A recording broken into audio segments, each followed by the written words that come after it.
Assalamualaikum warahmatullahi wabarakatuh. Bismillahirrahmanirrahim.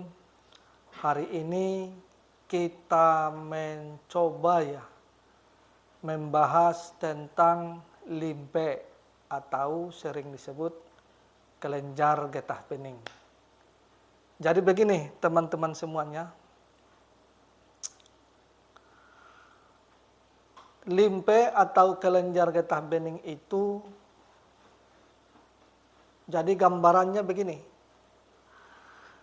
Di dalam tubuh manusia itu ada beberapa jalur. Ada jalur darah, sering disebut pembuluh darah. Ada jalur energi, sering disebut jalur meridian. Ada jalur cairan atau sering disebut pembuluh cairan atau sirkulasi cairan. Ada jalur limpe atau sering disebut jalur pembuluh kelenjar getah bening. Jadi gambaran sederhananya begini. Kelenjar getah bening itu bagian dari darah. Ya, ini dulu. Kelenjar getah bening itu bagian dari darah. Andai kata cairan dan darah itu di dalam tubuh berkurang, maka otomatis kelenjar getah bening itu juga akan berkurang. Maka ini nanti yang akan menimbulkan masalah. Bila cairan itu berkurang di dalam tubuh, maka materi padatan yang ada di dalam pembuluh darah dan materi padatan yang ada di dalam pembuluh kelenjar getah bening itu akan terjadi pengendapan. Bila di pembuluh darah itu dan di pembuluh kelenjar getah bening itu terjadi pengendapan, maka otomatis bakteri, virus, zat kimia, zat beracun, atau zat-zat yang tidak dibutuhkan oleh tubuh itu akan terjadi pengendapan. Bila di sini terjadi pengendapan, maka ini akan menyebabkan ketidaklancarannya atau sumbatan. Nah, bila berhari-hari, berminggu-minggu, berbulan-bulan, dan bahkan bertahun-tahun ini tidak teratasi, maka inilah yang menyebabkan benjolan. Terus gambaran gambaran secara umum saya akan gambarkan begini. Ketika darah itu bekerja di dalam tubuh, ya. Ketika darah itu bekerja di dalam tubuh, terus zat-zat yang tidak dibutuhkan oleh tubuh itu seperti zat kimia, zat beracun, bakteri, virus, dan zat-zat yang tidak dibutuhkan oleh tubuh yang lain akan diangkut oleh limpe atau akan diangkut oleh kelenjar getah bening. Terus setelah diangkut, itu akan dibawa, setelah sudah dibawa akan dirombak lagi. Setelah dirombak itu akan dibersihkan lagi, setelah dibersihkan baru disaring. Setelah sudah disaring oleh limpe, setelah itu baru dikirim lagi dia ke pembuluh darah. Maka ini sering disebut kelenjar getah bening itu adalah pertahanan tubuh bagian luar yang kaitannya dengan penetralisir atau pembersih zat-zat kimia, zat-zat beracun, zat-zat yang tidak dibutuhkan oleh tubuh itu. Terus begini ya teman-teman, ada satu pertanyaan. Begini pertanyaannya. Saat ini kenapa masih banyak orang yang sakit? Nah, jawabannya salah satunya itu disebabkan karena kurang minum. Terus pertanyaannya lagi, kenapa seseorang itu kurang minum? Ya, jawabannya karena sudah ada minuman yang seolah-olah dia itu sudah minum, yang menyebabkan perutnya, yang menyebabkan lambungnya tidak nyaman. Jadi ketika kita bertanya, sudah minum apa belum? Katanya sudah. Terus padahal kopi itu sifatnya diuretik. Teh itu sifatnya kelat dan selalu turun ke bawah. Terus susu itu sifatnya lembab dan menimbulkan banyak lendir. Coba Anda bayangkan, bila satu hari orang minum kopi 3 kali sehari. Ini kalau tidak diimbangi dengan air putih yang cukup, maka akan menimbulkan banyak masalah. Karena apa? Karena sifat kopi itu diuretik. Maka nanti sifat uretik itu akan menimbulkan cairan tubuh itu akan banyak keluar. Terus juga air kencing itu juga banyak keluar. Terus juga memang itu karena feses itu juga akan banyak keluar. Yang kedua, coba bayangkan bila satu hari orang minum teh 3 kali sehari. Nah, ini kalau tidak diimbangi dengan air putih yang cukup, maka akan menimbulkan masalah. Karena satu sisi teh itu dia sifatnya kelat, terus dia ada kelembapan, maka dia akan selalu turun ke bawah. Terus juga karena sifat teh itu dia kelat, dia akan menutupi pori-pori. Nah, ini nanti yang menyebabkan kulit itu menjadi kering. Coba bayangkan bila satu hari orang minum susu 3 kali. Nah, ini kalau tidak diimbangi dengan olahraga fisik yang kuat, maka akan menimbulkan masalah. Karena apa? Karena sifat susu itu sifatnya lembab dan mengandung banyak lendir. Jadi ketika Anda minum kopi, ketika Anda minum teh, ketika Anda minum susu, itu bukan air yang dimaksud. Jadi yang dimaksud sebenarnya air itu ialah air putih. Jadi ketika Anda minum teh, minum kopi, minum susu itu bukan itu yang dimaksud. Jadi yang dimaksud ialah air putih. Jadi ketika nanti ada bahasa bahwa seseorang itu kekurangan cairan, berarti cairan itu yang dimaksud kekurangan minum air putih.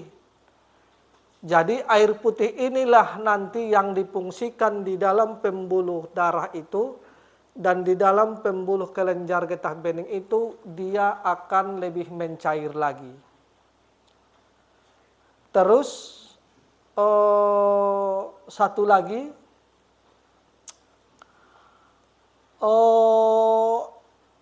air yang ada di dalam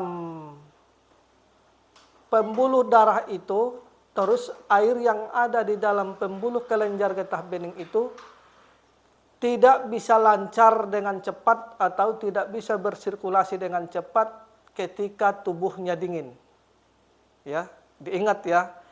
Jadi sirkulasi darah itu dan sirkulasi cairan itu tidak bisa berjalan dengan lancar ketika tubuhnya dalam kondisi dingin.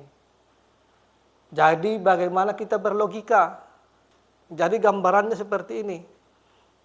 Coba diambil satu tabung, ya, satu tabung. Terus tabung ini kita akan bikin pipanya panjang dan berlekuk-lekuk. Itu artinya cobalah bayangkan tabung itu adalah tubuh itu, pipa-pipa itu ialah pembuluh darah dan pembuluh kelenjar getah bening itu. Nah, sudah ada tabungnya, coba diletakin, terus diisi air. Setelah diisi air, coba Anda lihat maka yang kita lihat di situ tabung itu akan tetap seperti itu, terus air itu akan berhenti atau stagnan. Tidak ada pergerakan di situ. Itu yang pertama. Terus coba Anda ambil api atau dinyalakan api di bawah tabung itu, maka coba lihat apa yang terjadi. Ketika nanti api itu memanaskan tabung itu, setelah tabung itu panas, maka panas yang ada di tabung itu akan memanaskan air itu. Ketika air itu panas, maka muncullah dia uap. Ya. Maka uap inilah nanti akan mendorong cairan itu keluar dari pipa-pipa itu. Artinya sama juga dengan bahasa ketika tubuh itu dipanaskan, maka cairan itu akan dia lebih lancar keluar dari berjalan di dalam pembuluh darah dan pembuluh kelenjar getah bening itu. Terus juga bisa juga kalau tidak dinyalakan api bisa juga Anda tiup pipa itu. Maka nanti air yang ada di tabung itu akan keluar keluar daripada pipa-pipa itu. Artinya begini, artinya ketika Anda diam saja minum air yang banyak, maka nanti cairan itu akan menumpuk di dalam tubuh. Jadi caranya itu kalau Anda tidak olahraga, maka dikasihlah obat-obatan yang sifatnya asam biasanya, atau sifatnya hangat, atau sifatnya panas. Berarti gambaran dari air, tabung, dan api itu berarti kan harus ada tekanan, harus ada dorongan.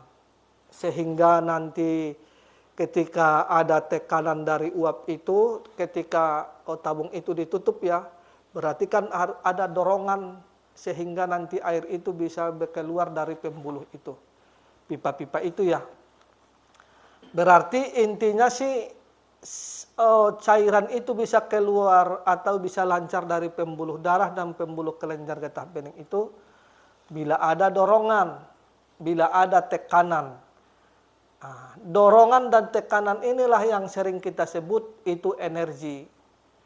Jadi energi itu bisa dihasilkan dari sari-sari makanan dan sari-sari minuman, terus ditambah cairan, baru tubuhnya dipanasi. Maka inilah yang sering kita sebut panas tubuh internal. Ya. Terus juga kita contohnya kita sering melihat ketika ada orang yang sakit dengan kondisi daya tahan tubuh lemah, terus fisiknya juga bersifat basah atau bersifat dingin, tubuhnya, maka dia dikasihlah dia ramuan-ramuan yang sifatnya hangat atau ramuan-ramuan yang sifatnya panas atau yang sifatnya asam, ya. Asam ini jangan dibahasakan dengan rasa asam ya, bukan, tapi sifat asam itu, asam kan bahasa di kedokteran barat, tapi kalau bahasa kita sifatnya panas. Jadi dikasihlah dia obat-obat yang sifatnya asam atau yang sifatnya hangat atau sifatnya panas itu, sehingga nanti sifat hangat itu atau sifat panas itu akan menaikkan suhu tubuh itu, akan naik. Terus juga ramuan yang sifatnya panas itu atau sifatnya yang hangat itu juga akan menjadikan organ itu bekerja lebih maksimal. Jadi ketika nanti suhu tubuhnya naik, organnya bekerja dengan baik, maka ini nanti yang menyebabkan pemulihan itu dia lebih cepat. Terus juga begini, seperti yang kita pahami bahwa kelenjar getah bening itu juga dia bekerja, terus dia berjalan, dia kuat itu mengikuti berdasarkan otot dan rangka. Artinya begini, artinya kelenjar getah bening itu dia bisa bekerja kuat ketika otot dan rangka itu kita gerakkan. Karena tempat kelenjar getah bening itu adanya di bawah atau di lekukan yang bisa kita gerakkan. Jadi ketika kita tidak menggerakkan otot kita, tidak menggerakkan rangka kita, maka ini satu yang menyebabkan masalah. Masalahnya apa? Ya masalahnya itu kelenjar getah bening itu dia tidak bisa bekerja dengan maksimal. Begitu. Jadi seharusnya begini, seharusnya ketika kita menggerakkan leher kita itu digerakkan begini, kita harus bisa memastikan bahwa kelenjar getah bening itu harus sampai ke ujung-ujung kepala. Ketika kita menggerakkan bahu kita, lengan kita, siku kita begini, kita harus bisa memastikan bahwa kelenjar getah bening itu harus sampai ke ujung jari-jari tangan kita. Ketika kita menggerakkan pinggang kita, pinggul kita, dan lutut kita, kita harus bisa memastikan bahwa kelenjar getah bening itu harus sampai ke ujung jari-jari kaki. Jadi kita sering melihat teman-teman itu ketika seseorang itu rajin berolahraga, maka kita akan melihat itu daya tahan tubuhnya akan kuat, fisik dia itu akan kuat. Terus juga dia akan kebal, bukan kebal ya, dia akan lebih kuat atau lebih kebal terhadap serangan penyakit baik yang dari luar ataupun yang dari dalam.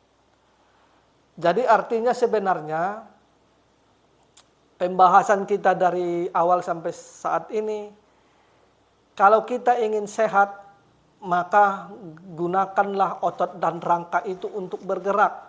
Sehingga nanti ketika otot dan rangka itu untuk bergerak, maka kelenjar getah bening itu akan kuat. Ketika kelenjar getah bening itu akan kuat, maka dia bisa menetralisir zat-zat beracun, zat-zat kimia, bakteri, virus, zat-zat yang tidak dibutuhkan oleh tubuh itu yang ada di dalam pembuluh darah itu, bisa dinetralisir oleh kelenjar getah bening itu. Maka tubuh kita akan sehat. Jadi insya Allah sampai di sini dulu pembahasan kita tentang kelenjar getah bening atau sering disebut pertahanan tubuh bagian luar. Jadi insya Allah sampai di sini dulu pembahasan kita. Wabillahi taufik wal hidayah. Assalamualaikum warahmatullahi wabarakatuh.